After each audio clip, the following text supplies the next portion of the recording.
Hello everyone, Ember Power here, and welcome back to a new video. In this one, I'm going to be taking a look at some upcoming Banette decks from Scarlet and Violet. So Banette EX, as an overview, is a Psychic Pokemon Stage 1 with 250 HP, which is a bit on the low end for 2 prizers.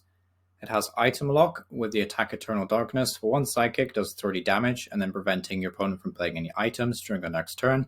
And it also has an efficient attack damage with Poltergeist. It says your opponent reveals a hand, and this attack does 60 damage for each trainer card they're revealed there. In this way, Banette also has great tech options because of the attack of Poltergeist costing 1 Psychic, 1 Colorless. There's also room for more disruption, such as Judge in the format, and there's also lots of different builds that you can build with Banette. So a lot of different tech options, really. So some new translations. Beach Court is a one that you're probably all familiar with now if you've been watching these videos, but either way, Beach Court says the retreat cost of each basic Pokemon in play is 1 colorless less. So a very strong stadium card, just allowing you to float between a bunch of basics and get the right one that you need into the active spot. There's also a new Shuppet and Klefki. The new Shuppet, wrapped in Shadow attack for 1 Psychic, does 10 damage and flip a coin of heads during your opponent's next turn they can't play any items. So it's just essentially a weaker version of Banette EX, but if you're going second, it is a decent attack to lead the game with. Alternatively, you can lead with Klefki that has the ability Prank Lock. It says as long as this Pokemon is in the active spot, each player's basic Pokemon in play have no abilities except for Prank Lock, and it also has the attack Knock Off that allows you to discard Pokemon tool cards attached to your opponent's active. So very disruptive card, just allows you to shut down stuff like Luminion, stuff like Greninja, Radiant Greninjas, and just any of the Radiants for that matter. Genesect is another big one, so a lot of Pokemon that you can really shut down and hamper with Klefki. So taking a look at this first list here, we have Shadow Rider Banette. Has a 2-2 line of Banette and then 4-4 Shadow Rider, kind of what we expect with a Shadow Rider deck because we do need to be playing max them for high consistency. I know Shadow Rider hasn't always performed that well in Standard, but there is decent potential for this list, and that's why I wanted to feature it. Also playing 2 Klefki to give yourself a little bit more time. Even though Shadow Mist on Shadow Rider V is a pretty decent attack to go second with, Klefki will just allow you to have a bit more time and set up your Pokemon a little bit more easily. So very disruptive and very cool deck. Also just means you can power up a Shuppet with Poltergeist, ready for Poltergeist I should say, out of nowhere with a couple of Shadow Riders, so very, very strong in that regard. Also playing 1 Luminion, which is pretty interesting. You don't usually see Luminion in Shadow Riders, but will allow you to find 3 research or one of your judge. I guess not 3 research, I should say, but 1 research, you know what I mean. One of your researches, a judge, your Roxanne, Adventures Discovery, or one of your 3 boss. So no Serena in this deck as well, which is a bit interesting, but 3 boss, can't go wrong there. Also playing 2 of the Lost City, so any Pokemon that gets knocked out just gets sent straight to the Lost Zone, which is certainly an interesting stadium for this deck to have because if your opponent takes out a Shuppet really early, that's going to be very awkward for you. But truthfully, you're not playing any Pokemon recovery either way, so don't let your opponent knock out your Shuppets too early, otherwise you're going to run into some problems somewhere down the line. But yeah, pretty straightforward, pretty consistent list overall. This next list is one more Shadow Rider list to look at. It is featuring the Radiant Eternatus. I know some people are maybe a little bit skeptical about Radiant Eternatus. It's kind of like Marmite, it's something you either love or hate. I'm personally not a fan of this card, even though I love its design. I just think it's a wee bit too slow, and if you open with it, then of course there's no way to shift it post-rotation and reuse the effect, so pretty bad in that regard. But either way, it does allow you to find 2 Shadow Rider VMAX and put them into play. What I would say is maybe this list could do with another VMAX, like Espeon VMAX or even Deoxys V-Star. Well, not Deoxys, because you can't... Oh yeah, Deoxys VMAX, that's what I meant. Deoxys VMAX and maybe Espeon, just in addition to Shadow Rider, so you have more targets for Radiant Eternatus if you get it online. But either way, it's a very cool build in that regard. Also see some more traditional cards that you expect from Shadow Rider. Stuff like 1 Energy Recycler, 1 Articuno, 1 Pumpkin to remove the stadiums, which we are playing 2 of ourselves. We're playing different stadiums to Lost City, playing the new Mesagoza, which is essentially a Pokeball but every turn. We also see the Collapse Stadium, I believe, to allow you to shrink bench size, which is pretty awful. So if you feel like popping one of them out of nowhere, you can really shrink your opponent's bench. Also playing 2 Forest Sealed Stone over the previous 1 count, the previous build, so pretty different list overall. Also playing Cheryl, also playing Serena. So very different list from the one we looked at initially, but still a pretty cool list, and if you're a fan of Radiant Eternatus, you will like this one over the other one.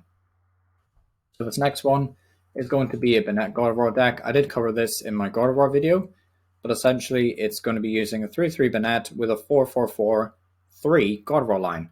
Also plays 4 Mewtwo v Union, interesting enough, so you're essentially using God of War to charge up either Banette or Mewtwo v Union. Super cool list. Nothing really too crazy about the Pokemon except maybe the one Klefki. 4 Level Ball is pretty inspired, like this list is obviously trying to be as consistent as possible. 4 Level Ball, 4 Battlefield P-Pass, 4 Fog Crystal, 3 Ultra Ball, 2 Nest Ball, 1 Defiant Band, 4 Research, 2 Serena, 2 Judge, 1 Roxanne, 2 Boss, 3 Beach Court. So very, very consistent list. Usually with like decks from Japan, you see a ton of tech options. This one is trying to be as simplistic as possible. Also, when you're playing 6 energy is a bit greedy. It's a bit sus. I would play at least 7 or 8, but it's just my opinion with God of War. You know, if you have a bit different opinion, that's absolutely fine. But either way, Banette God of War should be a pretty good deck overall. The next list is going to be more of a focus on Banette himself. So heavy 4-3 line of Shuppet, and then 2 additional Banette, this time from Lost Origin. So Lost Origin Banette says you can send it to the Lost Zone and retrieve one of your supporters, which we play plenty of. We play 4 Research, 2 Zetsu, which is a very interesting supporter card, 1 Serena, 1 Judge, 1 Roxanne, 2 Clara, 4 Boss. So very interesting supporter lineup, and you can retrieve any of these at any point just by evolving Shuppet into Banette. So very cool to see. This allows you to recover stuff like Judge and Roxanne, so yeah, I'm honestly a big fan of this. This list also runs a 2-2 line of Tarantula and Spidops EX, the Spidops EX increasing your opponent's active retreat cost by 1 colors. If you really wanted to have a grass type attacker in this deck, you could maybe add in some basic grass energy to attack with Spidops, because this list isn't actually playing any ways. It's not even playing Raihan to accelerate energy, which is maybe something I would change. So this is purely relying on manual attachments, and only playing 7 energy means that you might whiff energy some games. So yeah, I might add some, if I was to build this list, I should say, I'd probably add in a couple of grass energy or at least a couple of Raihan or something. But yeah, 2-2 Tarantula Spidops line, pretty cool. Means your opponent can't switch out.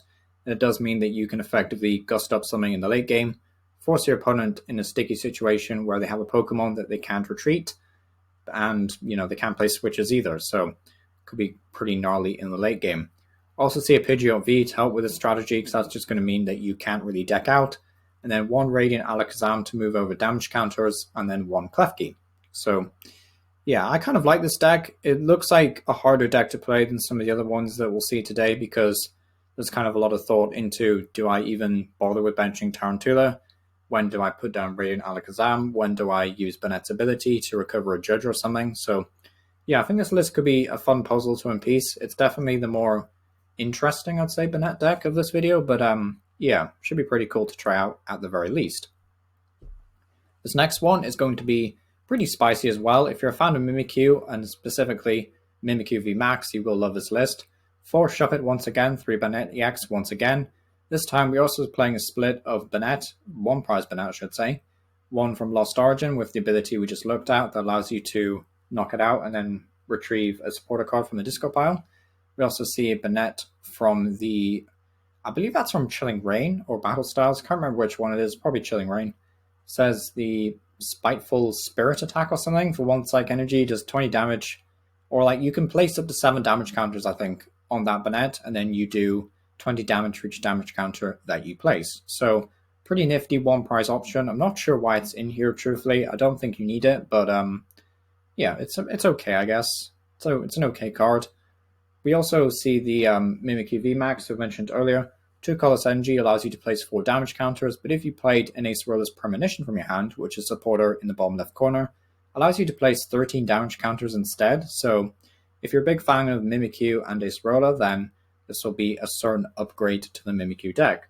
Also playing 2 Klefki just to allow yourself some more time, because once again, we don't see any wave accelerating energy, so no Raihan, no nothing. Well, it was 1 Raihan actually, that's not too bad actually. 1 Raihan, that's pretty cool. And then we also see Thrilled Cemetery, 1 Defiant Band, and 1 Forest Sealed Stone. It's kind of like your unique tech options. Also seeing 1 Team Star Grunt in here to move an energy from opponent's active to the top of their deck. I think Crushing Hammer does survive rotation. It's interesting to me that I haven't seen any Crushing Hammer Banette decks, but yeah, Team Star Grunt, certainly an interesting option to consider. Also no Judge. That's interesting, actually. No judge is a bit of a weird one. But anyway, moving on, we have a Arceus V-Star Banette version. Once again, we are playing the Lost Zone Banette from Lost Origin. So if you're thinking about playing Banette EX in any shape or form, I would recommend picking up at least one or two of these Lost Origin Banettes. 4 Shuppet, 3 Lost Origin Banette, and then 1 Banette EX, followed by a 4-4 Arceus line. Note that Arceus cannot accelerate energy to Banette, so this is quite literally a attack with Arceus or you attack with Banette style deck. I'm not sure how I feel about this truthfully, because you won't be able to accelerate energy to make use of Poltergeist. You'll just have to manually attach them, and then at that point your opponent can probably see that you're trying to do that, so they will most likely just like boss's order up your Banette EX or something. So not sure I'm a huge fan of this idea. I do like the fact that you can chain multiple Shuppets and Banettes from Lost Origin in order to retrieve stuff like Charon's Care and Boss's Orders. That's pretty cool. And maybe that's what this deck is trying to do. It's not really trying to attack Banette EX, it's just trying to reuse the Banette from Lost Origin as much as possible. But either way, super cool list. I'm a big fan of this one. Will it be very good? Depends. I think the Curlier Premonition Gallade build of Arceus is just a bit stronger, but yeah, certainly an interesting option nonetheless. Next one is going to be a damage counter build of Banette. So we are actually playing the Inteleon line. A lot of people think that the Inteleon line will just go away post rotation, but this player obviously thinks that, you know what, let's try Inteleon. 3 Sobble Rapid Strike, and then 1 Drizzile Rapid Strike, so the good Drizzile from Sword and Shield does rotate, and then 3 Chilling Rain Inteleon. So this build is very much trying to just place damage counters in conjunction with Poltergeist, and also, you know, just the regular first attack that does 3D damage and item lock, so pretty cool in that regard. We also see a 1-1 line of Drapion, so Drapion V obviously here to take care of Mew and anything in the mirror. Also, we see Drapion V Star, which is a pretty cool inclusion. It means you have access to a V Star power, I should say, that just allows you to place 3 damage counters through the effect of Polaris and Poison. So I do think Drapion V Star is a pretty unique inclusion. It's pretty inspired as well. Only has, well, I should say only, but 270 HP is a bit meh for Drapion, so your opponent might be able to boss KO it at some point, but either way, an interesting tech option nonetheless. Also got Zapdos V in here in order to deal with any lightning type Vs like Raichu, or to deal with anything like Arceus V-Star, which does see a lot of play in Japan still. So very cool deck list overall. Also seeing 4 Crushing Hammers. I know I said earlier that I hadn't seen any lists with Crushing Hammers, but I stand corrected, 4 Crushing Hammers. So yeah, pretty cool. I do like this list. 3 Arida is a bit sus. I don't think you need 3 Arida, but yeah, 2 Judge is interesting. 2 Team Star Grunt. We're trying to be more disruptive with this build, of course.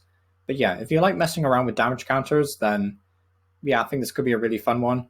Also, something else to consider is maybe the Alakazam Radiant to move around damage counters. But yeah, looks pretty cool and pretty fun overall. So this next one is going to be probably the craziest Banette deck you'll see all day. This is the Zoroark Banette deck, obviously playing a bunch of different Zoroark attackers. So we have 2 Banette EX, 2 Spidops EX, 2 Mightyena to deal with Mew. We also see the Slowbro for the final prize card. We also see a Bravery, funnily enough. It allows you to place 3 damage counters on each Pokemon on your opponent's side of the field that have any damage counters on them already. So the whole idea here is that we're using Radiant Alakazam to spread damage around, and then we can use Bravery to spread even more damage. We also play a 3-3 line of Curlier, 1 Pyukumuku, and then 1 Radiant Alakazam. Very interesting list. Also playing some interesting trainers like 3 Aromatic Incense and then 2 Primalta Altar.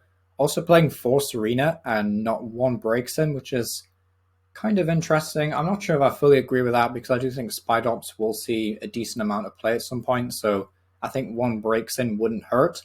Also, Spidops is a pretty decent tech card in other Banette decks, so if you're going this far and you're committing to 4 Serena, 4 Double Turbo, I would just slot in a Breaksin in here as well, but yes, obviously what the player decided to do. So thanks for watching. Let me know what you think about Banette down below. Do you think it's any good with these partners? And yeah, thank you for watching. It's been Overpower. Hope to see you next time. Thank you for watching.